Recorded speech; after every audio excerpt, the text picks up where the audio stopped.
Hey there, and welcome back to the FamBoss Frequency. My name is Chris. I'm your host, and today we've got a good topic for you. If you've ever owned a family business or if you work with your family, one of the biggest things that I think people understand the least is the fact that you're always on.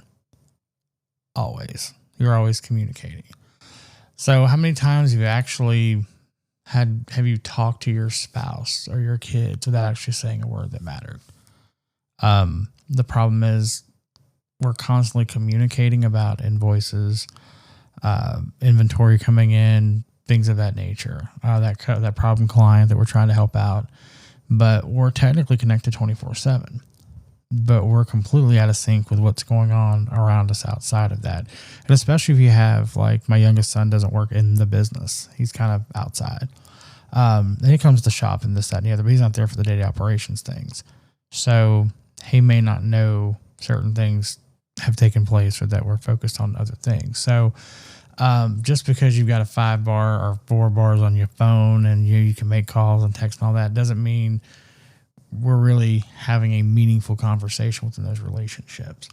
And so I want to kind of talk about that a little bit today because I have been guilty of the always on trap for years. I feel as a salesperson, I need to be available at every single moment. If a client has a problem, when I sold vans for Mercedes-Benz, I would take a phone call at 9 o'clock at night. My boss was real big on, hit the leads, respond to the leads, make the calls, do what you got to do, handle your business ASAP. Like, I don't want to hear any reason why we got leads hanging out there, which makes sense. But that was everywhere else I worked too. And I worked retail. It didn't matter what I did. I've always been on. If a client calls, it's on. What do you need? How can I help you? And one of the things that I had to learn the hard way was stepping away. Younger in my career, it wasn't uncommon that I would have a 9-to-5 sales job and then I'd have a side hustle. And that side hustle may be a service or it may be, hawking another product or service, but I was always hustling and I didn't always look around and say, oh, look, my son's going to his first middle school dance, oh, that's special. Or, we've got football game this Friday night and it's the first time, my son's playing trumpet on the football field. Like, these things are kind of like, oh, they were things I had to do, but there was no meaningful connection with some of these things because I was always on. I was always available. And the truth of the matter is, when you're always available, your time means nothing. So my big takeaway from that was sometimes I have to take time to turn my phone off and walk away. And that's okay. Because those same people that were there before will be there when I get back. And we've set ourselves up in such a way that I can step back. I can walk away for a little bit and allow my son to handle the phones and take care of the customers. He knows how to do all that. I think it's very important as a business owner and as a family business owner to avoid burnout. I've got to do this. And when I do this, then it doesn't matter. It's always a moving target. If you don't start now and set up boundaries and guides, then you never will. And I have a lot of friends who are in that boat, who are business owners as well. And it's easy. I got a buddy of mine that owns an HVAC company. I'm sitting there in my easy chair at night, and I wonder, it's easy for me to want to reach out and say, hey, can y'all come do this? Can y'all come do that? I don't do that. I reach out to his office during business hours, and I may shoot him a message and let him know, hey, I work with such and such today. But the point I'm driving at is I try to respect the boundaries of those that are in the same position that I'm in. Just because you can doesn't mean you always should.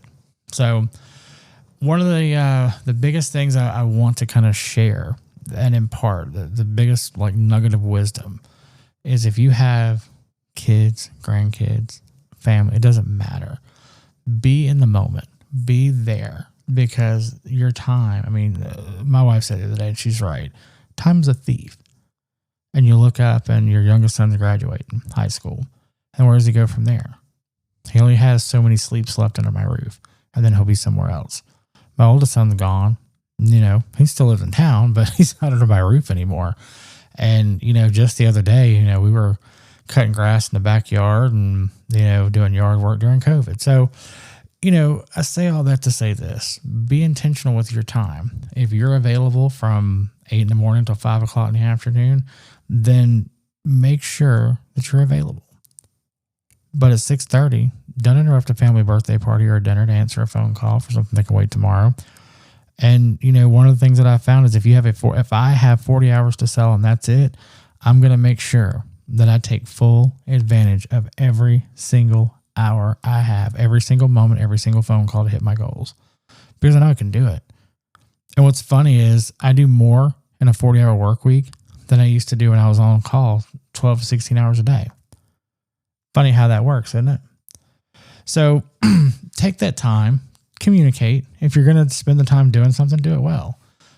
Sometimes just sitting in the same room with your spouse with everything shut off, and just watching TV together, like that's the kind of connection you need. Put the phone down, man. It doesn't matter. Emails will wait.